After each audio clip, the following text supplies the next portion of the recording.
South America's biggest economy. It's the continent's most powerful country, one that thought it was rid of a history of violent military coups. But now, Brazil's democratically elected president Dilma Rousseff says that she's the victim of a political coup, after Congress Sunday night voted overwhelmingly to send impeachment proceedings against her to the Senate. Dilma's supporters reacted to the vote with shock and sadness, while her enemies and anti-government protesters celebrated. But what has she done? Presided over the worst recession in nearly a century, allegedly used creative accounting to conceal the hole in her budget, tried to hire her predecessor, perhaps to shield him from criminal investigation. But are these impeachable offenses? She herself has not been tainted by or even accused of corruption, and she refuses to resign. Those who call me to resign show the fragility of their conviction of the process of impeachment, because above all, they are trying to instate a coup d'etat against our democracy. I can assure you that I will not cooperate with this. I will not resign for any reason whatsoever. So, what is at the core of this political drama that's led to anger and frustration online and on the streets? Pulitzer Prize-winning investigative reporter Glenn Greenwald lives in Brazil, and he's closely covering this constitutional crisis. He joined me from Rio. Welcome back to the program, Glenn. Great to be with you. So were you surprised? Did anybody really think that at the last moment she could have got the votes she needed to stave off this sort of impeachment process? I don't think the outcome was particularly surprising. I think that the margin was fairly surprising, although Brazilian politics, like in a lot of other countries, is about momentum and power. And once there was a perception that they had the votes, a lot of last-minute undecided switched to the pro-impeachment side so that they can be on the winning side. I think what did surprise people, though, was the tenor of the proceedings in the House. It was extremely raucous, very ugly. You had pro-impeachment advocates standing up and hailing the 1964 coup and the right-wing military dictatorship that followed. One prominent right-wing congressman who's expected to run for president specifically praised the chief torturer of the military regime, who, of course, tortured Dilma Rousseff, the president, before then voting to impeach her. So it kind of was a very polarized and a very ugly tenor to these proceedings that reflects this wider sentiment in Brazil that really has split the country in a very dangerous and unstable way.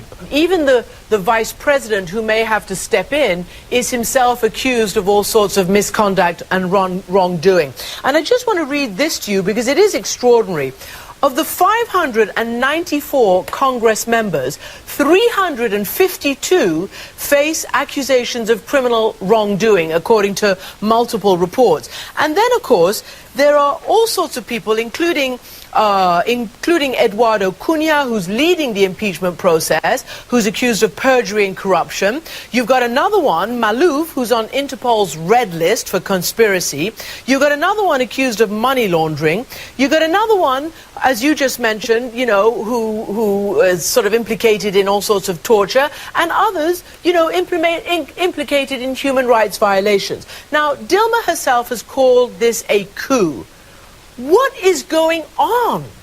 It's the most extraordinary thing, Christian, because not only is essentially the entire Brazilian political class that is trying to impeach her implicated in really serious corruption. I mean, the most surreal thing I have ever seen in my time as a journalist or anywhere else covering politics in countries was that yesterday, the person presiding over the impeachment proceeding in the House, the Speaker of the House, Eduardo Cunha, whom you referenced, he is somebody who was found to have stashed away millions of dollars in bribes. There's no non-corrupt possibility. He has no wealth. He has no businesses. Millions of dollars stashed away in Swiss bank accounts. He's somebody who's presiding over the House as they're all getting up one by one, all of them accused of corruption and saying, we must remove the president for corruption. And amazingly, Dilma herself is one of the few people not accused of any kind of bribery or personal corruption or kickbacks or anything to be enriched. What's going on is pretty simple. Her party, the Workers' Party, or the PT, has won 4 straight national elections, going all the way back to Lula, who was wildly popular, who was first elected in 2006 and then re-elected in 2002 and then re-elected in 2006.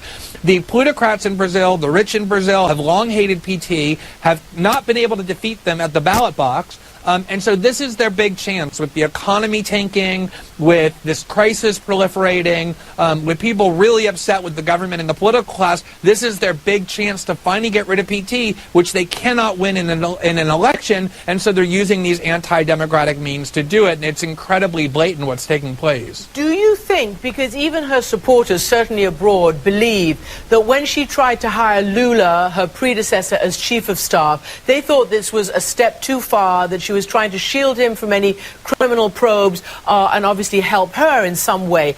Some have said that she should resign, even though she may not be impeachable, or these things that she's accused of don't rise to the level of impeachable offenses. Do you think that she should resign? Will she be forced to resign? I don't think no, I don't think she will be forced to resign. She's been very clear that she won't. This is a woman who was put into prison as a dissident during the dictatorship and who was tortured. She's a very strong and willful woman who has been through a lot in her life. And remember, the election in Brazil was only 18 months ago. It was at the end of 2014. She won that election with 54 million votes. It is true that she's unpopular. She's made a lot of missteps. That effort to get Lula into the government, which is really a last-minute survival tactic by her to get somebody with incredible political charisma and a lot of political skill that she lacks, Lula, into government to try and save her, didn't have a very good look. But at the same time, you cannot go around, if you want to have a mature democracy, a mature, stable democracy, and remove democratically elected leaders who just won a major election 18 months earlier because they're unpopular or because they're not managing the economy well. That is a recipe for some really dangerous things when you start tinkering with the mechanics of democracy, especially in a country like Brazil, which has a very fragile and a very young democracy. They came out of dictatorship only in 1985. And it's really disturbing to watch them trifling with democracy this way. Mm-hmm. So, we've talked about how the whole system is full of political scandals and corruption. And you've also admitted that her party is sort of deeply corrupt and awash in its own sort of, criminal wrongdoings, even though she's not touched. So I wonder, what's the way out of that? But particularly in light of what this professor at the Sao Paulo University has told the New York Times about what's going on now. It's putting a very large bullet in Brazilian democracy, he says. From now on, any moment that we have a highly unpopular president, there'll be pressure to start an impeachment process.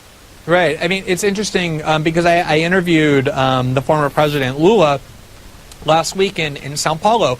And he admitted two things to me in that interview. He said, number one, it is true that his party, the PT party, which is Dilma's party as well, has a very serious problem with corruption, just like most of the other parties.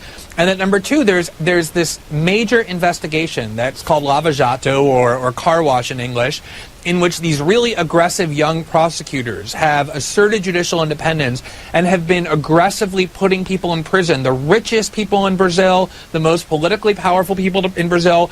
The solution is to let that investigation unfold and let the people who are guilty be put in prison. The concern is that their intention with impeaching Dilma is to say to the country, look, we got rid of the corruption problem. The media pressure, the public pressure, they hope will dissipate now that there's this catharsis over impeachment, and that this investigation will end and all of these truly corrupt politicians will be protected.